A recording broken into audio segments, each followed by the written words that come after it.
You're listening to Power Athlete Radio, a podcast dedicated to empowering your performance every damn day.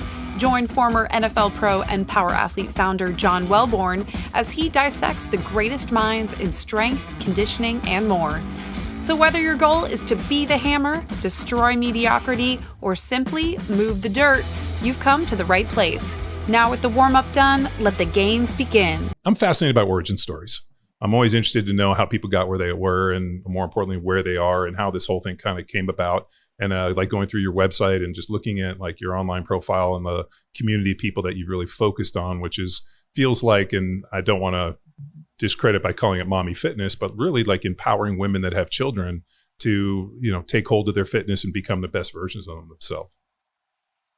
Yeah. Well, thank you. Yeah, I'm not offended at all with the mommy fitness because I think there's empowerment behind that. I will always say being a mom is the hardest job in the world. And a lot of the times we lose our own identity throughout that process. So I have a mission to help bring women back to their identity and honestly find like the strongest version of themselves.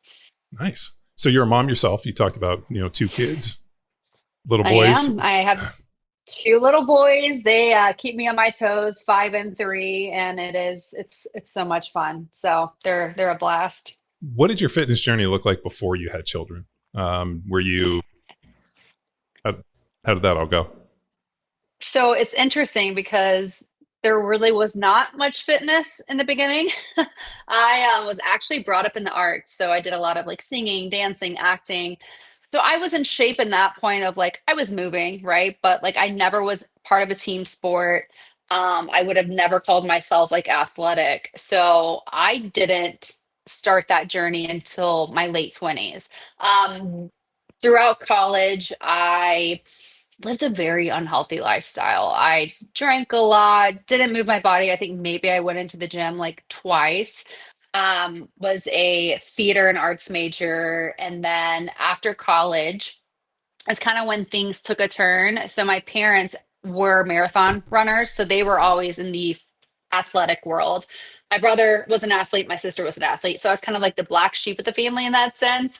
But after college, I just hit a point where I was like, okay, I don't feel good. I had gained 25 pounds in college just from not eating well, right? Not moving my body. Hormones were changing at that point. What was working in the past wasn't working anymore. And my parents kind of saw where I was at. And they were the ones that kind of put a voice in my ear of like, hey, you have an opportunity to really work on yourself. You're right up fresh out of college. You don't have a job yet. Like, let's focus on you. So they invited me to a CrossFit class. They did CrossFit at the time and went to one class. I felt that release of endorphins and was hooked. And that's when it really all started. I did some CrossFit for a little bit, started lifting weights, started running, and within a year, like lost the 25 pounds I had gained in college and truly like never felt better because I was really prioritizing nutrition. And then from there, it was just like so many doors opened in the athletic world. And it's funny because now I'm 35. I look back at the first part of my life. There was no fitness, right? There was no athletic background. So now I'm like, okay, how can I make up for all that lost time? What can I do next? Kind of a mentality. Nice. Where did you train in CrossFit? What was the CrossFit gym? So it was in Cool Springs, like Franklin area in Tennessee, Cool Springs CrossFit. Yeah. What was your first workout? Remember? I mean, I think we went straight into like barbell work, EMOMs. I can't remember the exact, but what I do remember is like, I thought I was going to die because it was so intense. It was like, how fast can you go? I definitely have a competitive mindset where I'm like, I want to win. And so I did not listen to my body well that first go around and like almost passed out. So I was like, all right, this is humbling. CrossFit's it's no joke. Yeah. If time is the enemy, Grindstone is your weapon. It's the most flexible training program in the Power Athlete arsenal. Built for boardroom warriors, sleep-deprived parents, students burning the candle, and athletes with their axe to the grindstone. Grindstone delivers high-impact strength training with minimal time demands. So when life gets chaotic, your progress doesn't fall apart. Consistent, efficient, built to keep you strong, lean, and resilient, no matter what's on your plate. Claim your 7-day free trial at powerathletehq.com/grindstone and take the fight to Father Time. I got invited to a CrossFit level 1 in roughly like 2008. I was still an active NFL. Oh, how'd that go? Or 2007, 2008. I was still an active NFL player. I got invited. I went. Had done metabolic conditioning and knew a lot what they were talking about, but had never done a CrossFit workout. So the first CrossFit workout I ever did was actually at the level 1. And we did, it was like 10 minutes, minute on, minute off. I can't remember what the workout was, but I got smashed. Like it was after the season was over. So I hadn't been really training for, a couple weeks and, maybe a month. I'd taken off and got smashed. And I remember it is humbling. It is. And it was light weights. And I'm like looking at these little dudes that like can't lift a ton, just actually smash. And the hilarious part was with we go outside to get ready to work out and they're like, hey, we're going to warm up. We take off on a run. And mind you, I just thought it was a seminar. So I was wearing like basketball shoes and jeans and a t-shirt. All of a sudden, like I'm seeing these people like stripped down, like wearing like shorts, taking off their shirts, wearing running shoes. And they're like, okay, let's go warm up. And they take off running. And so I start running. We ran for easily 25 minutes to like a field in the middle of nowhere. And then next thing you know, I'm like dying. And then we did all of this like warm up, push up, air squat, calisthenics, and then ran back. And they're like, okay, let's work out. And I was like, I am going to get murdered. And ended up, I was living in Newport Beach. And so I would drive up to Athletes Performance, which is in Carson. If you know Southern California, it's roughly about 19 miles. But as the crow flies, but on a good day, it could take you 3 hours. On a bad day, it would, obviously more. So I would stop driving up to Carson every day and I'd go maybe a couple times a week. And I started training at this CrossFit gym and did that. And then they ended up reaching out to me and I ended up competing in the CrossFit Games and they ended up making a movie about it. So there was a documentary called Every Second Counts. And that's amazing. I need to watch it. It's pretty rough. I think it was the second CrossFit Games. And then a week later, I went to go play for the Patriots and I got hurt in the last preseason game. And I always wonder if like doing the CrossFit Games contributed to that injury. So that is, I feel like a hot topic that over the years has been talked about because my mom personally got injured when she was doing CrossFit. So what are your thoughts about that? Like, do you think there's a correlation there? I don't think CrossFit inherently injures people, right? Like the methodology. I do think that the application, it's kind of like does chocolate cake make people overweight? If you eat a lot of it, right. If you and I have a slice of chocolate cake, it's not going to be detrimental to our life. Now, if you sit down and you eat a chocolate cake every single day. So I think that some of the application of CrossFit and how it's applied, and it was especially in those early days where people were just looking for the endorphin response and the beat down and a little bit of Stockholm syndrome. I definitely think bringing people in that don't have a base level of conditioning and then throwing them into these intense things. I mean, when you get massive changes in volume and intensity, that's where you start seeing injuries. So I think the application, but I always think it's weird when people are like, oh, so-and-so hates CrossFit. I'm like, how can you hate working out and lifting weights and like getting a little metabolic conditioning? I just think the application gets a little fuzzy. And then also people feel really empowered and sometimes need somebody to put a governor in place. And maybe I think some of those injuries come from it, or, then you also put people in like a group setting where now all of a sudden there's 30 people doing something and you don't want to be the one person that's like, maybe I shouldn't be doing this.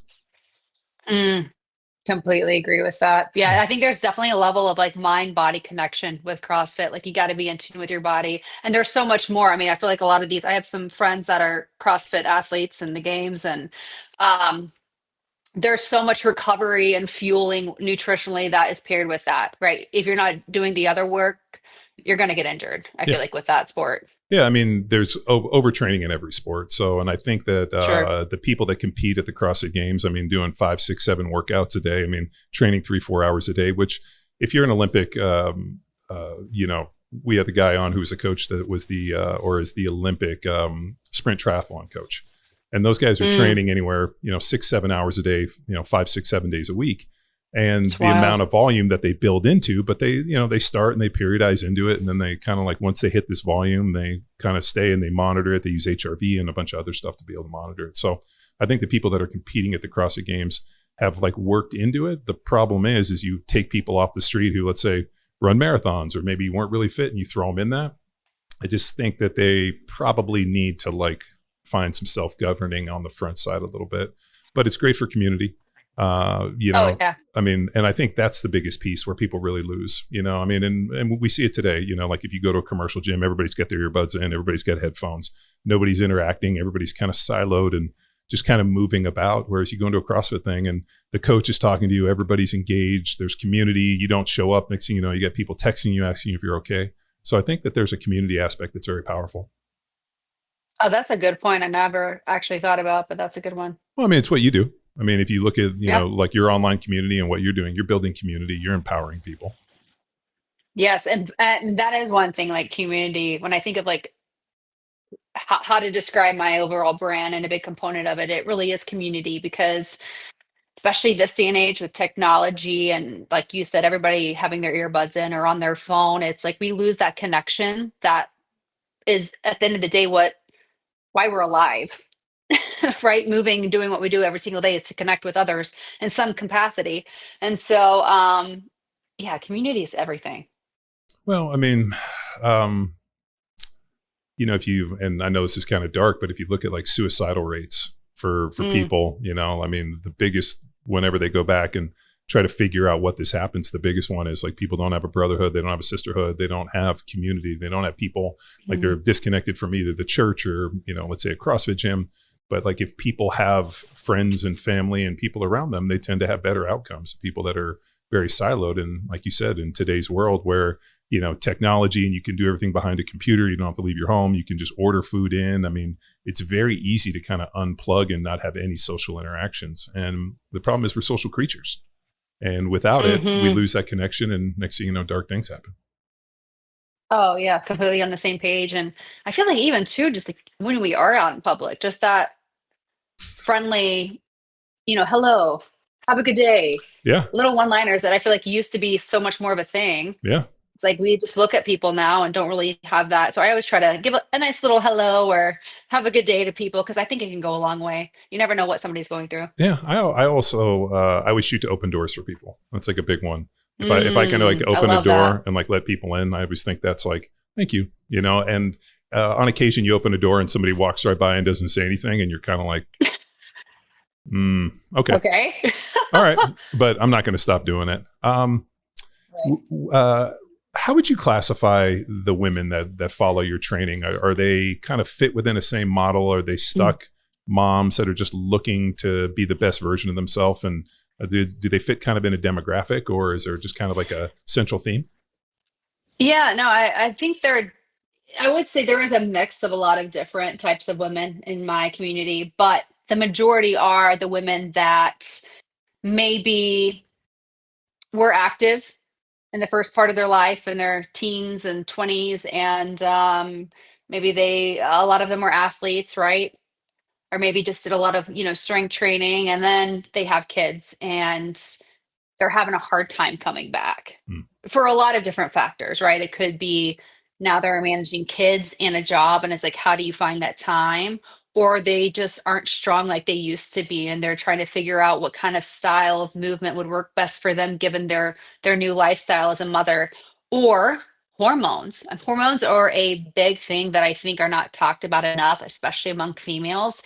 Hormones change, especially in your 30s with kids, after kids, going through pregnancy, postpartum, a lot of things change. And what was working, I think, for a lot of women, and myself included, in our later teens, 20s, late 20s, even, it's not working anymore. Right.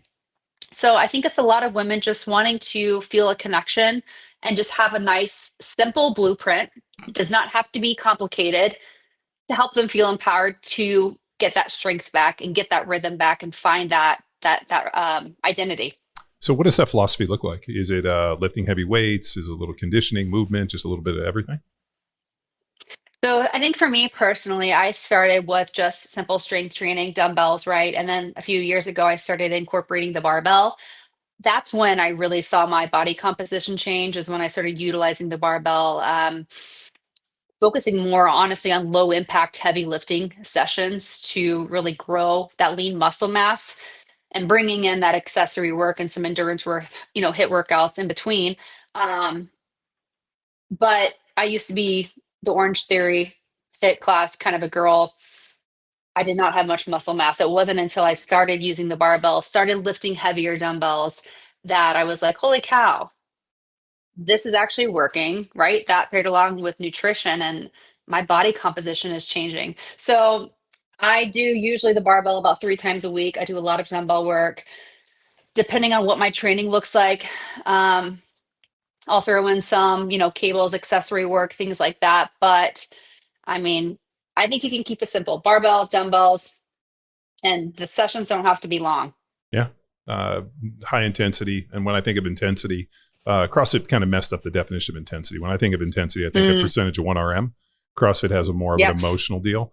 Is it a hard sell to get women to lift heavy weights in the beginning? It is, because we hear of the fear of getting bulky, right? Because if you look back decades ago, when lifting became a thing, it was predominantly men, and it was all about heavy lifting, and you get jacked that way. And it's honestly kind of the same philosophy of creatine that I feel like we're dealing with right now. It's that fear of being bulky, right? Lifting, creatine, all these things that make sense because we associate that with the male figure, men, because they were the ones that started that. I get that fear, but I always tell women in my community, it's really hard to get bulky. It's very hard. You're going to have to be doing a lot of other things alongside. I've spent an entire life trying to be as bulky as possible. And so yeah. And it's funny because when people say that, I'm like, do you realize there's people that have spent their 30, 40 years trying to be as bulky as possible and fail at it miserably?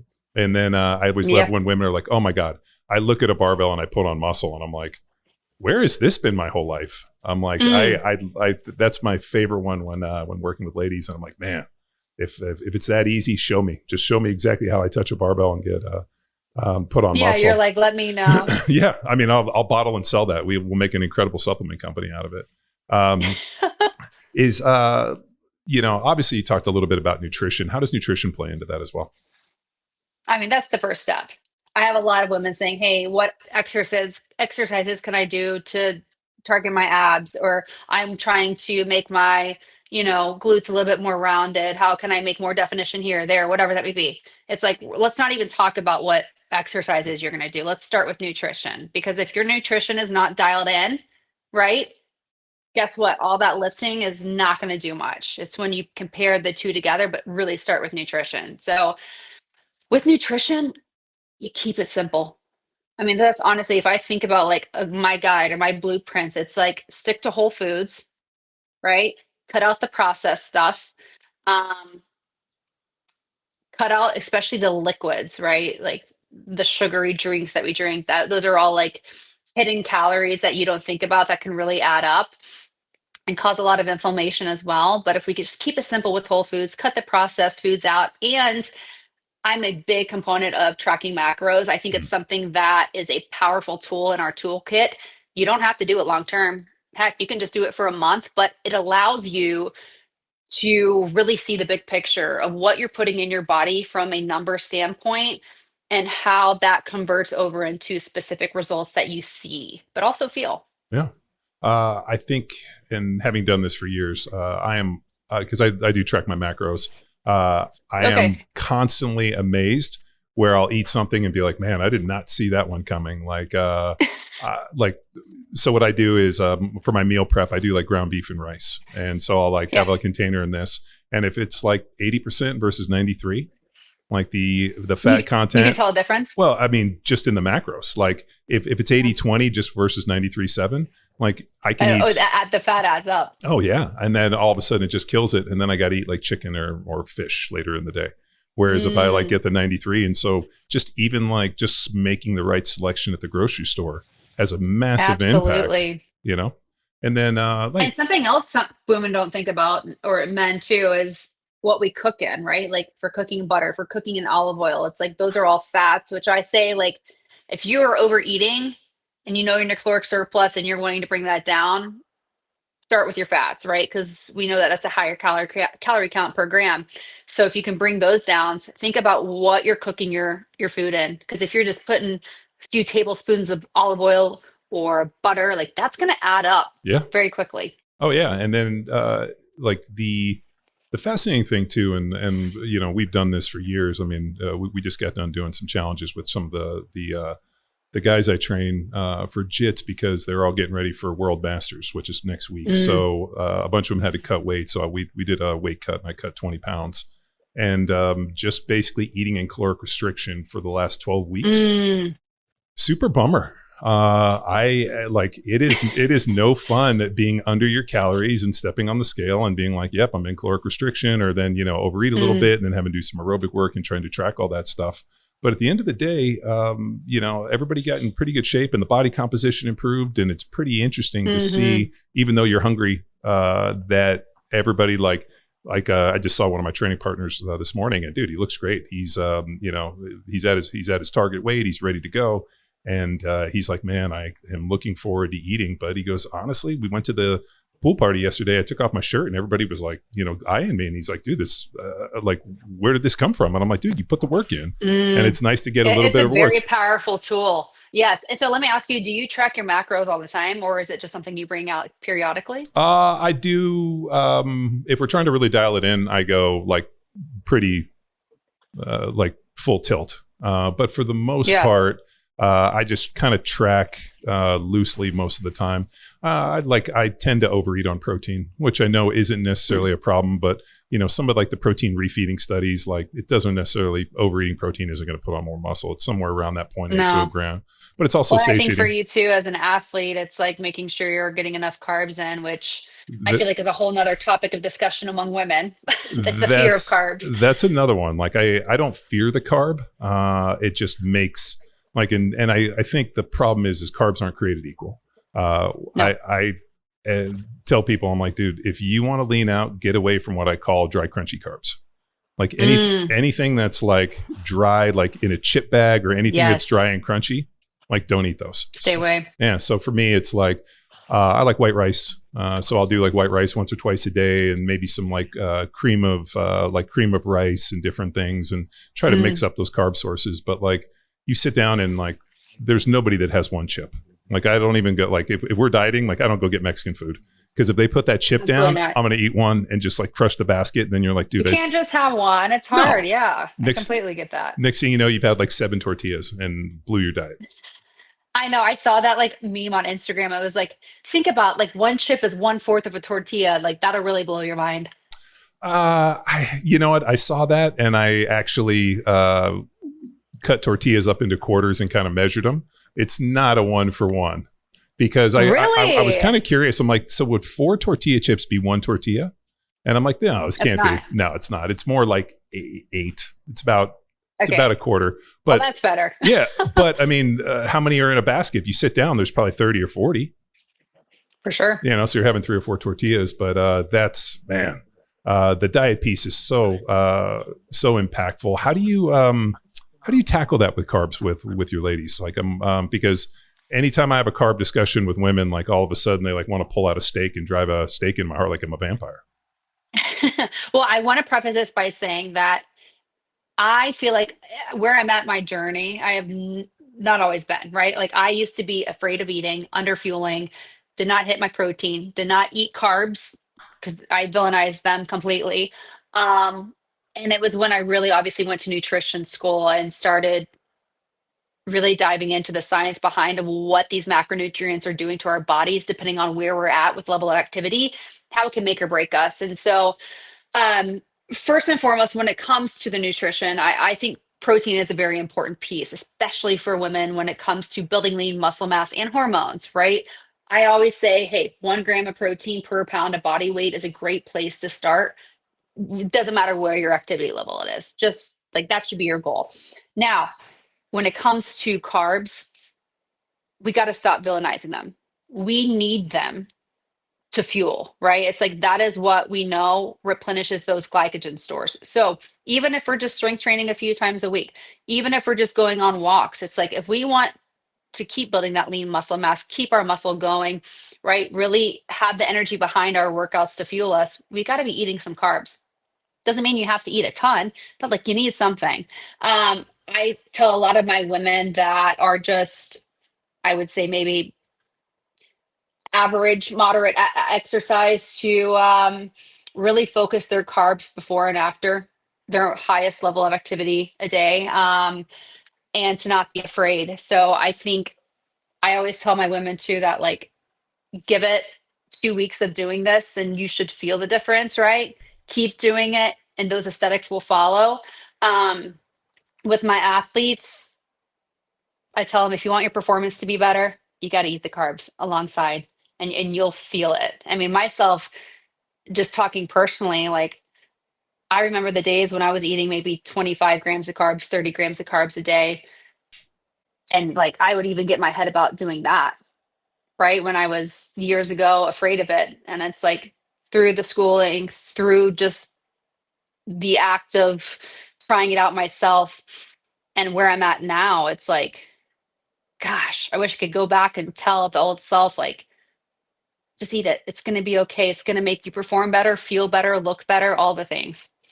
Do you have to navigate things like the carnivore diet and some of these more extreme kind of diet approaches? Like I always thought about the carnivore diet for men. And then it was actually, you know, through the work I do at SI for the everyday athlete, you know, started looking, we had Sean Baker on the podcast, who's kind of the guy that started the kind of the carnivore trend. And so I always kind of equated it more towards men, but actually going back and looking that it's really taken hold for a lot of ladies as well. Yeah. And here's the thing. I think that we're all bio-individual. So what works for one person might not work for the other. With that being said, I think that if there was a perfect diet, we would be doing it, right? So it's not going to work for everyone. But I will say, I have seen the carnivore diet transform many lives around me. My brother included. I know he's obviously not a female. We're talking about females, but he has psoriasis. And when he started the carnivore diet, it all went away. Wow. So little things like that. I think that women that especially deal with like autoimmune or have a lot of sensitivities, the carnivore diet, I think, is a great option to try. And I've seen a lot of success. For me, I think that I have a pretty sensitive gut. I actually respond better to eating more carnivore style. I would maybe say Mediterranean in a sense too. Now with my training, I really do try to do the carb load as well. But for me, a lot of dairy is not the best, but I find that when I'm prioritizing like good quality dairy, when it comes to butter, avocado, or the healthy fats as well, avocado, olive oil, those lean meats, like my body responds really good to it. Do you do any raw dairy? I do. Nice. Which is funny because I used to be like, oh my goodness, that's crazy, right? Raw dairy, all the things. And then I started trying it, and it's like any sensitivity that I had to dairy that you would buy on the shelf, did not experience that with the raw. I am 100% in agreement. For me, I won't even drink. I like raw cheese and raw milk, and like drinking normal milk just tastes strange to me now. And we've been drinking. Yeah, it just doesn't taste right. Like something's off.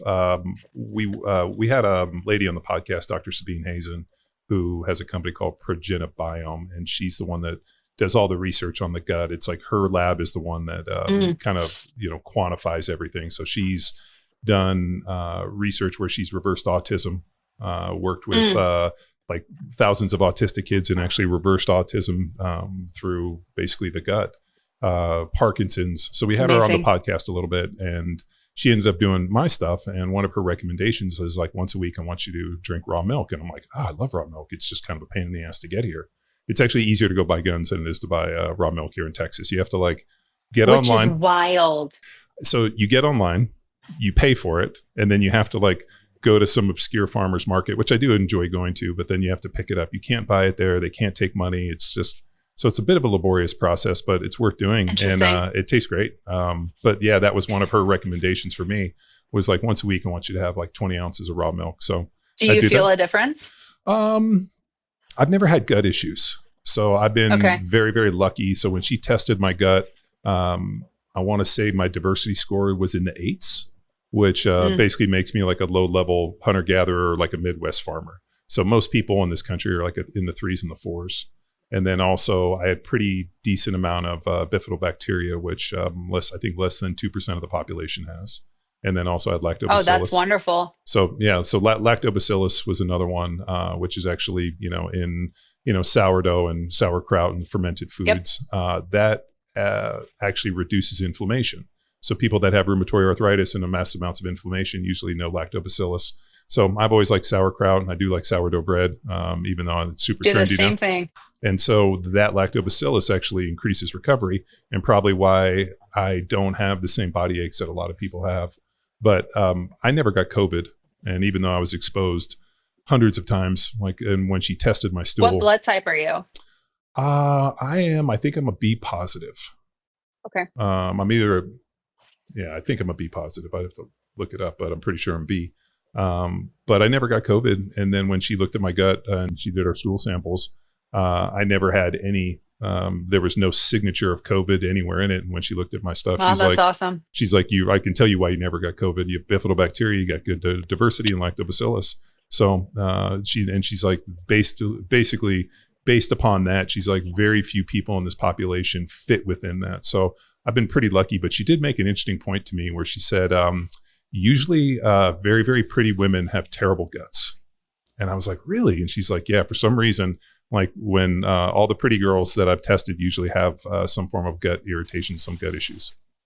That's wild. Well, I feel like I definitely have all the gut issues, and so does my wife. Something that yes, I mean, it's one of those things too, where I know what my body needs now. It's just, even me having gone to school and being a coach, it's like we're human, we're not perfect, and sometimes it's hard with travel and things like that. But I'm exploring with different like peptides and things like that to see what I can do to help my gut. Probiotic though, like prebiotic, probiotic is huge. I mean, that's something that I take every single day. For me, I can't have any cane sugar. I can't have any seed oils. I know that wrecks my gut. And it's interesting because my boyfriend, he's an athlete as well, but he has like a steel gut. He could eat like a sleeve of Oreos every day and be totally fine. Yeah. And I'm like, oh, like I'm like envious and jealous because it's like he doesn't have to deal with those issues. But, that's okay. And you just got to do what's best for your body. So at least I kind of like know what to do now. It's just, it's easier said than done sometimes. One of the, my wife, because we had twins and the babies were breech. So my wife had a C-section. And one of the problems is when they do C-sections and they cut into you, that destroys like the gut bacteria and the gut biome. Yes. So I wonder, and if some of I'm pretty sure that a lot of my wife's gut issues stemmed from that. And but yeah, that was a funny observation that Dr. Sabine said. She's like, for the most part, it's usually always the pretty women have some gut issues. And that is so funny. Yeah. So I wonder what the science is behind that. I don't know. I mean, but if you think about it, everything affects the microbiome. And I think the thing is, when we think about it, we think about just the food we eat, but it's actually more than that. It's the soil we're around because there's microbes in the soil. So if you're not actually getting out into nature and getting your hands dirty, and you think about hand sanitizer, and especially with kids, you're trying to keep them so clean. So letting them be a little dirty. And then the other one is actually the people you're around. So when I got my gut tested, I had 3 kind of interesting gut bacteria that I shouldn't have had that were positive. One was I had Dr. Sabine's from Morocco, like North Africa. And she showed me, she's like, hey, here's a certain strain of bacteria that's unique to people that are from this part of the world. That's how I know where I'm from. And so she went through and she's like, how do you have this? Do you have any family? I'm like, no, my grandparents are from Denmark. I grew up in California. I don't have anything that looks like, North Africa, but I do jujitsu with a bunch of guys that are from the Middle East. And then I also have 2 strains of bacteria from the Amazon. The guy that I train with, Sean Giabero, and those guys are from Manaus, and they're from the Amazon. So what happens is that if there's positive gut bacteria and bad bacteria, if your body is extremely resilient and the gut's resilient, you can actually take these on if you're in close proximity. So it's actually the circle of people you're around, the food you eat, and the soil and everything you're around. So it's actually threefold. So I just need to come visit and train with you guys then, and hopefully get some of the bacteria. Well, I was going to say, you're doing right, like putting your little boys in jujitsu, and now, now they're around that type of stuff. So I think, and then, obviously, you're in close contact with them, and it's just, I also wonder too, if part of the microbiome issues for women is stress. Like because men don't stress nearly as much, I mean, but if you think about it from an evolutionary standpoint, like women by function, if you want to define, I mean, I know that there's a lot of stuff in the news and media that define women, but I mean, I still think about women as, the ability to have children as the fundamental difference within women. I mean, different chromosomes too. But that idea of like having to create another human and then take care of that human, I think that there's a stress relationship to that where like, women naturally have way better stress. Like I'm sure men come home and be like, well, what'd you think of my business partner? She's like, I don't like him, like there's like women are way more intuitive and they trust their guts more. And I think maybe that stress is one of the contributing factors to it. I think I completely agree with that. I think going back on the gut with women too, and just any individual, I think we also have to look at our mothers. I think there's a huge part of our gut microbiome that comes from that, like coming out of our own mothers, like what their state of health looked like, what their gut microbiome looks like.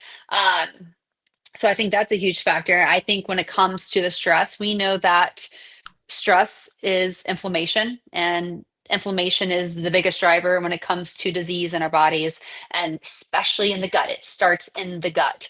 And so I think looking at my own life the past few years, kind of like the places of events that have taken place, I definitely found a lot more inflammation from stress, and I've had to learn how to manage that because it is not easy. And a lot of women I work with and just talk to experience the same thing. So how do you manage it? And especially working with like clients and helping them manage stress? Like what are the levers that you pull? So it's the simple things that sound simple that are hard to do at the end of the day. You got to fuel properly. And I know we touched on nutrition earlier. I want to bring something back up because I think this is a huge piece that a lot of women struggle with.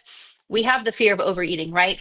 And I think men are completely different in this way, and our bodies respond completely different. A lot of women undereat. And when you're not giving your body enough calories, your body's going to go into that starvation mode, and it's going to store everything that comes in. It's going to slow your metabolism. I mean, it's looking at your body in a state of distress and a survival zone, quite literally. And so that alone is causing a lot of inflammation and stress on your body.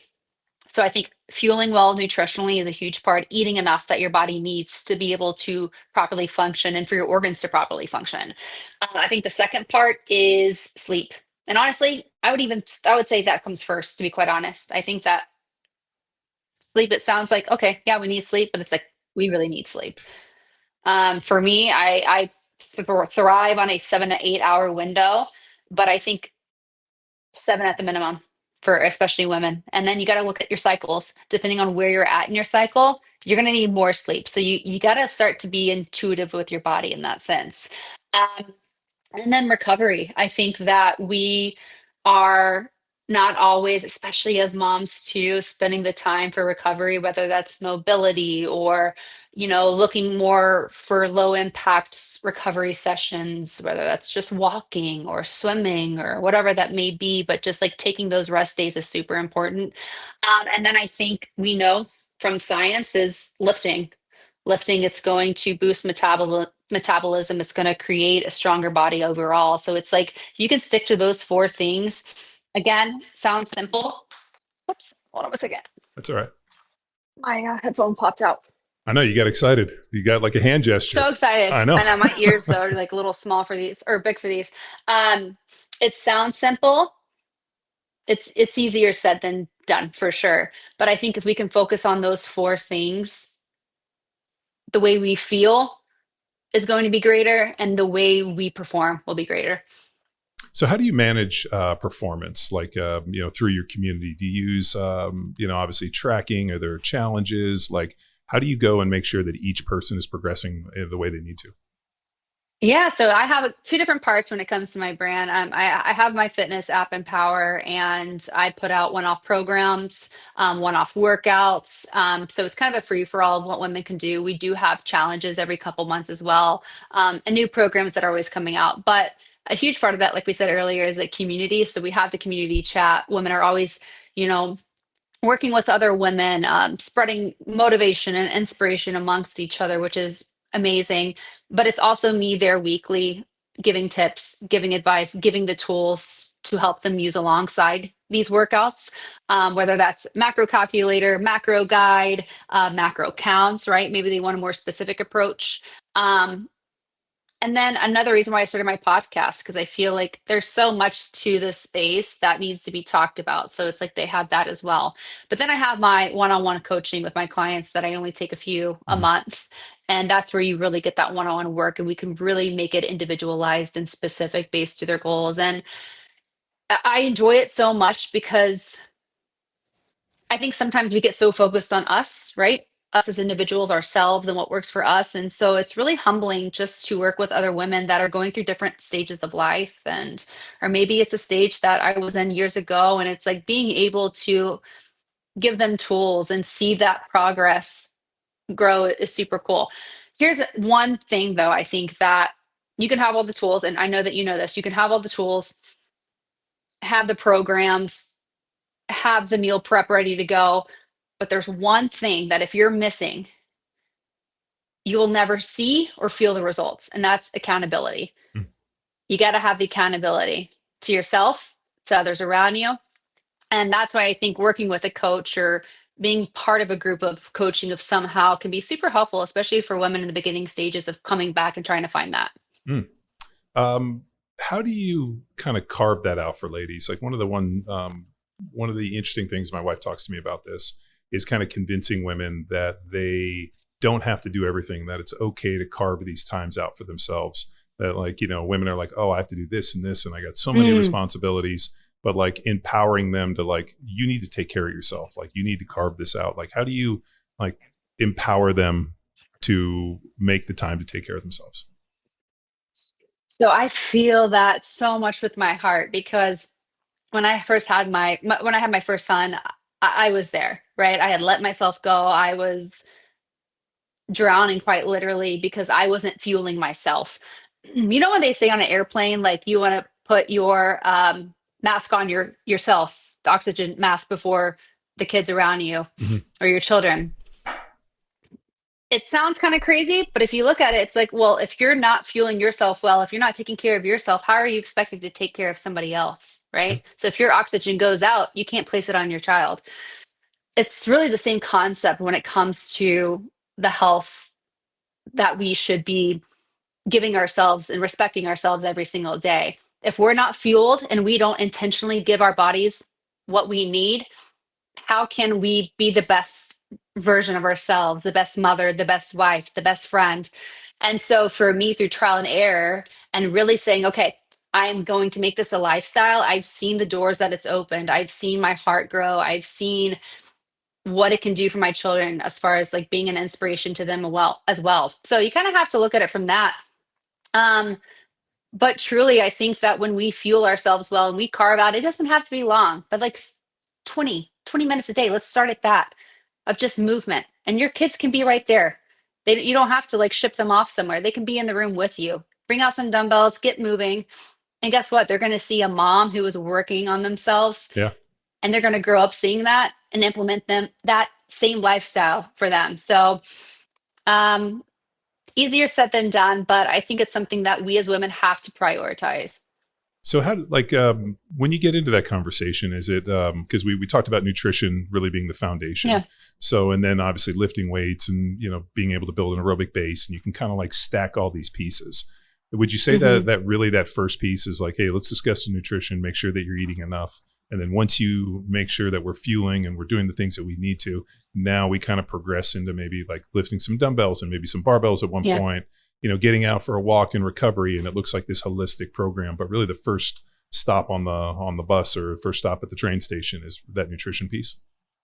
It is. And I think it can feel very overwhelming because I think we automatically go to like meal prep, which I'm a huge advocate for, but well, it's because you can probably agree. Yeah. Like if you don't have something to eat, you will make terrible decisions. That's why like I like on Sundays I meal prep for like the week, and like I don't do everything, but I make sure that like if I'm like I got home from jits and had to get some stuff done before this, and so like the ground beef and rice that I had, that's like a big one with an apple, and then making sure that like there's something where you come in and you're not like in this frantic hunter gatherer where you're like, I'm gonna eat a little of this and this, and then you're like, oh shit, I fucked everything up.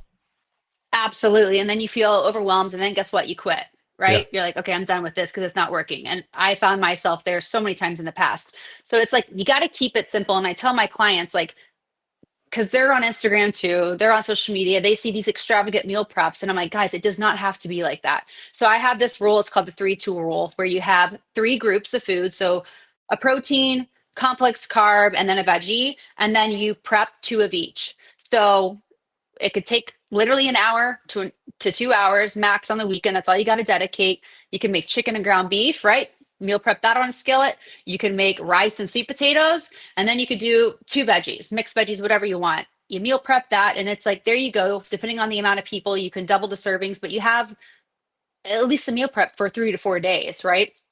And I think that, again, we can keep it simple on our plate. Like, we don't have to have these extravagant meals. Like my meals, which honestly I eat, I'm sure you said the same thing actually earlier, like ground turkey, rice, and broccoli. Like, I eat that daily because I know that I'm going to stay consistent with it and it's going to fuel me well. And I don't need anything else. Like, sometimes the most simple plans are going to be the most consistent. Yeah. Well, the one, like the best plan is the one that is simply executed with like the greatest efficiency, I think is the way that the saying goes. And I think if like you give people the skills to develop a plan and you empower them to do it, like, hey, do this and this, then they're never really at a, like an impasse where now they make a bad decision. And something I tell my women too is, like, I have with my one-on-one coaching, I have like 6 or 8 week programs, but I always tell them in the beginning, like, hey, 6 to 8 weeks is honestly a short amount of time, right? To see huge, crazy changes. But here's our goal with working together is that we start working today and utilize tools to put in your toolkit to where at the end of these 6 to 8 weeks, hopefully you'll be able to feel different a little bit, right? Maybe you'll start seeing some changes, but guess what? You're going to be building is a lifestyle, right? So you can do away with the fad diets, the trends, the little things that so many of us, especially as women, fall off. It's like, we want this to be a lifestyle, not a diet, right? So to your point, it's like you can keep it simple. And then when you get the nutrition dialed in, start with 2 days a week of movement if you're not moving at all. 2 strength training days. Ideally, I would love for my clients to get up to around 4 or 5 lifting days, but start at 2, because if you go too high, too early on, you're going to fall off, right? Sure. So start small and build up. How do you balance like the physical side with the emotional? As a guy, we tend to, like, if I feel good and I'm training good, I tend to like the emotional side kind of fixes itself. Whereas I think women are a little bit different. And like I said, like, coming from the NFL and growing up with brothers, realistically, now that I have daughters, I think about this constantly, where I'm like, hey, if you're training and you feel good and your performance is good, like that should fix a lot of like any emotional or any kind of body issues or anything you have. But I've come to the realization that I think sometimes how women feel manifest. And so, whereas I think like it's a kind of a reverse, like if guys get in shape, like all of a sudden they're a better version, whereas women feel good about themselves and then get in shape. Would you say that's pretty accurate? I might argue with you on that one, because looking at my own transformation the past few years specifically, so 2 years ago when I ran my first marathon, I was 12 pounds lighter. And I mean, I looked good, right? But I was very lean to the point where I lost my period for a year. So even though I was super lean, shredded, like full on 8-pack, like you could see all of my muscles, not a ton of muscle, right? But like I was shredded. I wasn't healthy on the inside. But for me at that point, it was like the aesthetics were awesome. It's like over the past couple of years, I've learned even more about nutrition and how to fuel properly as an athlete, which obviously I was not growing up. So it's like I've had to learn as I go. And now I have more muscle mass than I ever have. My body fat is slightly higher, but nothing crazy. Like I'm still in the teens. My period cycles are normal, but I feel stronger and sexier than ever because I feel so much better and I feel so much stronger. And it's like the weight that I can lift now versus a couple of years ago is crazy. And it's like I'm healthy on the inside too, which is really really awesome. So again, it was a journey. It took some time to get here to realize that, but aesthetics aren't everything. And this is what I tell women, that if you eat to fuel yourself, to be in its strongest state, and you lift and move your body to fuel itself and be in the strongest state, the aesthetics will follow. But you have to trust your body. I mean, it makes sense if you're, because I mean, if you think about like, let's say bodybuilding, for example, guys are in really good shape. You see Instagram, but then I'm sure if you look at their blood work, the amount of drugs they're taking is insane.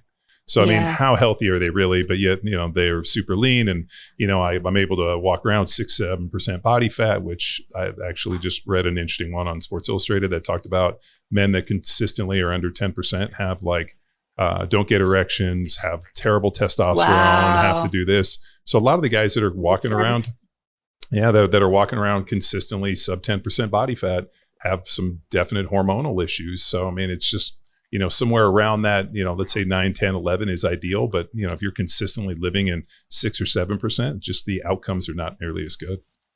And same with women. Like, I think that like that threshold body fat wise, where it starts really messing up with your cycles is like once you kind of cross over that 13%.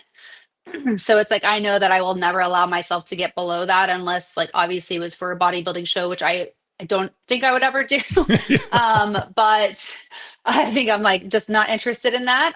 The people that can do that, it's amazing. I think when it comes to the discipline, it's a strange culture though. Have you ever been to a bodybuilding show? I have not. I have friends who have done it, and I've seen pictures, and it's like pretty crazy. Have you done one before? No, I've not done a bodybuilding show, but we went to the Mr. Olympia and some of the shows. So we did some interviews. I think it was Dan Solomon and some of the Mr. Olympia people. So they invited us to come out, and I got to go to the Mr. Olympia, and we went a couple of times.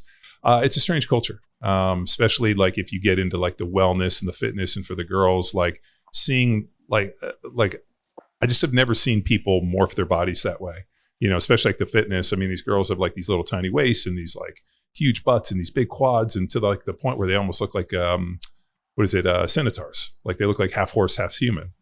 Absolutely. There was, which is amazing that you can get your body to that point, like just shows, but it's not sustainable. Well, the one, what was her name? I think she's from Puerto Rico, Yarnisha, I think is what was her name. Okay. There were thousands of people that were wearing these like airbrush t-shirts of her on there. And like the Puerto Rican people were going crazy. And so we're like seeing these shirts and I'm like, who is this? And then we see her and she's like, I don't think I've ever, I mean, I'm sure like on Instagram, that like they call her the glute queen or whatever. But like when she walked up, she's short, like pint size, like really little, like I don't know how tall you are, but she's probably 5'1", 5 feet, like just like, oh wow, like, tiny, like fun size, like they, at Halloween they have like the big candies and the little ones. She was tiny, but wearing these like massive heels, and she came walking up, and I was like, I don't think like I could have like cartoon draw like would have ever imagined like how she would, like it was crazy. Her waist was like this little big, had like huge like glutes and massive quad. I mean, insanity. And like the straightest perfect black hair I'd ever seen, like makeup done. And I was like, man, this is, and then we saw all of the wellness girls walk up, and I was like, it looked like something, like growing up in the 80s, they had like the He-Man cartoons and, these kind of like different, like G.I. Joe stuff. It looked like somebody drew these girls. Like I like, it has to be a mix of like training, drugs, genetics, dieting. I mean, there's a whole thing to get them ready for this. Technique and art to it. Right. Oh yeah. It was, it's fascinating to see what people can morph into their bodies. And then we saw them go out, and I was like, holy shit, this is crazy. And then we saw the male open competitors for bodybuilding. And they're all fun sized. I mean, so I'm like just a hair under 6'6". I used to be 6'6". I think I shrunk a little. All the years in the NFL, beating people in my head. So I think I'm like 6'5" 3/4. But I like looked around and I like looked down, and these dudes were like, looked like Ram Man from He-Man, but like these guys were just massive. And like to the point where like they kind of waddled when they walked. And I was like, dude, this is it. It's another world. It is another world, but the competitors and the athletes are one thing. Like they're up on stage, they're, morphing their bodies to try to like, meet this standard. like the people in the stands were so invested and just obsessed with like these individuals and their heroes and this. And like I said, there were thousands of people wearing these like hand airbrush shirts of Urnisha. So I think what was, because, well, I guess I can say this from my ivory tower, as an NFL player, like you don't necessarily realize the fervor of the NFL and the fans until you like step away from it or you meet people. I mean, but just to see like how people are obsessed with NFL football. There's people that are obsessed with bodybuilding, and they're obsessed with these girls and this, and they travel and they see them, take pictures, and this is part of their identity. I was absolutely blown away. It's something to see. Everybody should go, but it definitely was. I've always wanted to, and I have some friends in this space, so I need to just go to a show. But I mean, I honestly, I applaud them for the discipline, because I feel like it takes so much discipline to insane. get to your body to that point. So I'm sure they learned so much about themselves too, throughout that process. But it's a wild world out there. Yeah, I mean, just we had Jay Cutler on the podcast, and just like his singular desire to lift 4 sets of 10 every single day, and like, it just like this, like I appreciated what you could say, like the single-minded, like almost psychotic nature of like what they were trying to do and to morph their bodies. But it definitely was an interesting thing to go to. I was like, holy shit, this is wild. Like, I just couldn't believe it. They were like I saw these shirts and I'm like, who is this person? Everybody's wearing these shirts. And then we saw her and I was like, oh, I get it. And like these people had traveled from everywhere. So it's definitely an interesting subculture. Cause I, as a kid, when I first started lifting weights, there was like Flex Magazine, Muscle and Fitness, and, pumping iron. And so you kind of saw the bodybuilding thing. And then when I was in high school, we would drive down and go to the Venice Golds that we had, obviously seen in the magazines. So we got to see some pro bodybuilders and see those guys. But like for me, we were interested in putting on muscle to be better at football. Whereas these guys kind of got to the point where they were kind of not useless, but like they morphed their bodies in such a way that they were not able to really accomplish normal things, like getting out of a car, probably taking a walk without their legs rubbing together and them setting on fire. But they definitely perfected the art of being able to carry a lot of muscle in relation to body fat, which as a football player, everybody wants to be in good shape. And if you want to get bigger, it's, putting on muscle is more beneficial than putting on a bunch of fat. Absolutely. Yeah. I wonder too, though, I think being so in tune holistically from a like metabolic standpoint, hormonal standpoint, like these bodybuilders, are they getting the support and the like education that they need to like make sure that their bodies are in an optimal state from the inside as well, I would say that the amount of drugs that they probably take to be able to do it, that's why a lot of these guys kind of perish pretty young, which is a sad deal. But I mean, that sport, that sport's predicated on it. I mean, for a long time, I'm not overly interested. Like I know certain people are obsessed with like, talking about the drug aspect. But it's just kind of, like in football, like you're going to take hits to the head. That's what they do for their sport. So it's just part of the deal, but definitely the subculture and the fans were interesting to see. And I had no idea that was a thing. So I'm going to go like, what the glute girl you talked about. I'm like, gotta look her up. Yeah, look, it's Yarnisha, I think. I'm gonna mess that one up. It begins with a Y, but so when women get into your stuff, like, and they get these transformations and they kind of balance into it. Like, what's the culmination of that? Is there, I don't know, is it meeting you? Like they come train? Like, I just wonder if like they get to the end of their journey, they've met their goals. Like what's next? Do they just continue, or is there something that kind of takes it on for a little bit farther?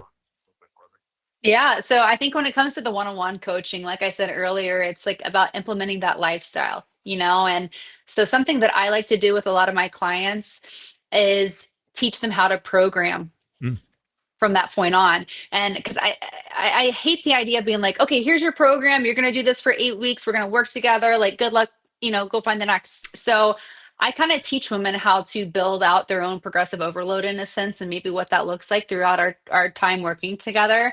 Because all of my clients, and honestly, pretty much every program I have in my app is progressive overload structure. That's what's really transformed my body comp. And honestly, I feel like it can be hard because you're really working on building the intensity and the sets and weights and all that. But it's kind of nice being able to do a lot of the same exercises week to week. You're not learning a ton of new things. Like you're keeping it simple and mastering technique and form. So a lot of my clients like it for that. But I try to set them up for success when it's like, okay, you know how to track your macros now. This is what your body seems to respond best to. Um, Here are some other tools around the nutrition side. When it comes to movement, like here's what we've been doing. Here's how you can build out your own progressive overload in the future. And, here are your goals, right? Maybe you want to work your back more, build more um, strength and muscles in your back, or maybe you want to work on your endurance as a runner. Like these are what I would suggest to you to implement, over the next few months. So I try to give them something that they can work off of after we meet and stop working together in a sense. But in the app specifically, that's why I like coming out with like 2.0s. A lot of women resonate to specific programs, and I try to listen to that. That's why community is such a big thing. But it's like, what are they responding to? What do they like the best? And then it's about like just building more programs that resonate with my girls. Nice. Is there like a certain success story that like when you come on podcasts and people ask you, like, is there one that kind of sticks out in your mind, like somebody that you brought on? And I don't know, I'm just always, like I said, we talk about origin stories. And I think for what we do, like there's, like the programs we write and the athletes we train, there's always an archetype. And there's a certain person that it was originally designed for. I wonder if there's any, singular success story that you kind of lean on or, at your TED Talk you discuss. Yeah, honestly, I hate to be, this sounds like probably crazy to be like myself, but I think it was my own personal story that I saw what proper nutrition and movement can do from a healing standpoint and how it changed my life incredibly. Um, and I think that's something that pulls a lot of clients and just followers, I think, to my page is how I also bring like a real life approach to it. Like I've talked about my divorce. I talk about my eating disorder that I struggled with in the past. I talk about those real life things that I still struggle with every single day, but learn how to overcome those things through healing, through movement and nutrition. And so I saw what that did to my own life. And it's hard to pick so like one specific client because there's so many. And what I think actually the most amazing ones are, obviously I have girls in my app that drop, 30 plus pounds that you see the before and afters and they're like, I just feel better, right? Which is huge to me because like aesthetics are a huge part of it. We all want to like look good, but if you can feel good alongside that, that's amazing. So I love hearing those stories. But I find it pretty amazing the women that maybe aren't a part of my app that just follow me on Instagram that will slide in my DMs that are like, hey, like you've taught me how to fuel well just on your Instagram through your recipes and like some of your workouts, things like that. And I've lost 30 pounds or you know, my muscle mass has increased. And that's another thing too, is like a lot of my girls, when they can show me specifics from a body comp standpoint, not just weight, but being like, hey, I've increased my muscle mass and lowered my body fat, like that is our end goal. And that's honestly kind of like what I preach on is like, you hear the word toned with women all the time. Really, what that means is you're increasing your muscle mass, your lean muscle mass, and you're reducing that body fat. And that's going to create that toned look. But to get there, you got to eat and you got to lift. End I of hate story. that word. I fucking hate the word toned. So many women do. I mean, I kind of do too, but like I give it grace. I hear it and like every ounce of me cringes just for the fact that I'm like, I just want to be toned. And I'm like, what the fuck is that? Like, that's like this weird, it's like, I want to be strong, but I want to be like, I'm just like, oh, pick one. And yes. I know I hate it too, but I also give it grace because that used to be me saying that. And I know so many women feel that way, but it's like they just don't have the education yet. Yeah. But like, girls, eat well and lift and trust your bodies in the process. And I promise you, you'll get that toned look, but you got to obviously stay within that caloric threshold as well. But yeah, like being toned, it just is really about building that lean muscle mass and reducing body fat. So when I see stories like that come through of just like, I'm eating more than I ever have, and my weight has gone down, and my muscle mass has gone up, and my body fat has gone down 10%, like those are freaking incredible stories. Like those are the ones that I'm like, this is why I do what I do every single day. and it's just what keeps me going. It's awesome.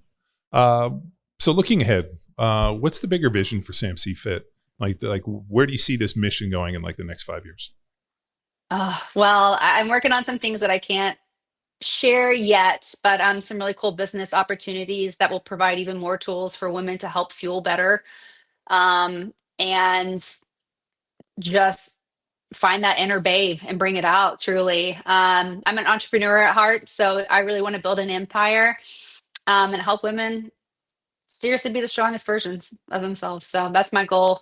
Hopefully some exciting things to come. It's awesome. That's my 10 questions. I mean, I love it. Yeah, no, those are great. Yeah, no, you hit it out the park. It's, it's always fun to do podcasts with people that do podcasts because they understand about like give and take and how to like bring personality. Cause I've had some people on that necessarily weren't skilled podcasters and they just like answer questions. I feel that. I've been there.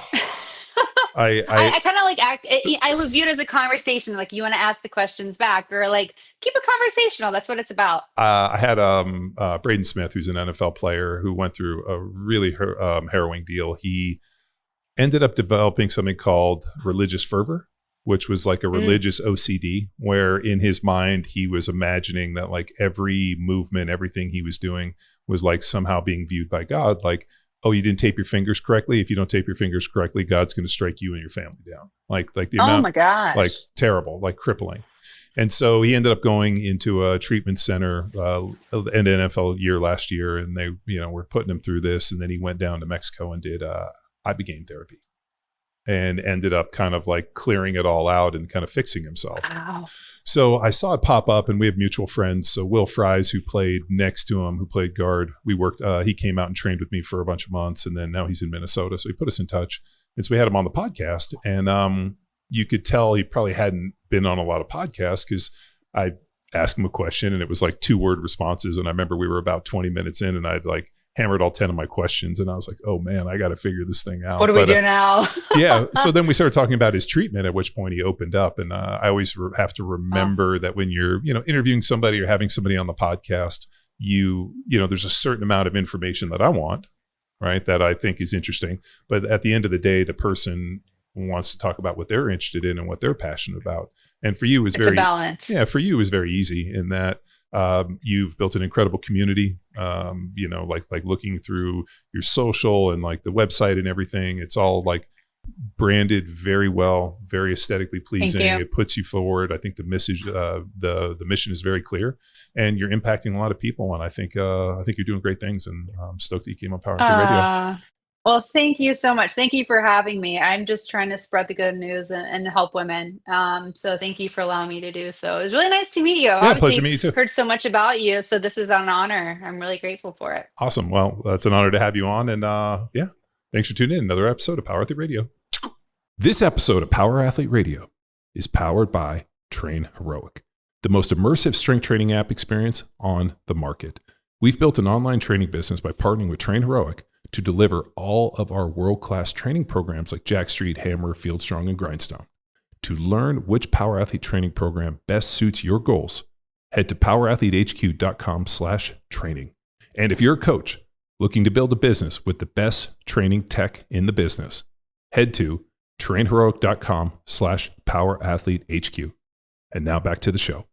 Hey there, Power Athlete Nation. Big shout out to all the heavy hitters who stuck around till the final whistle.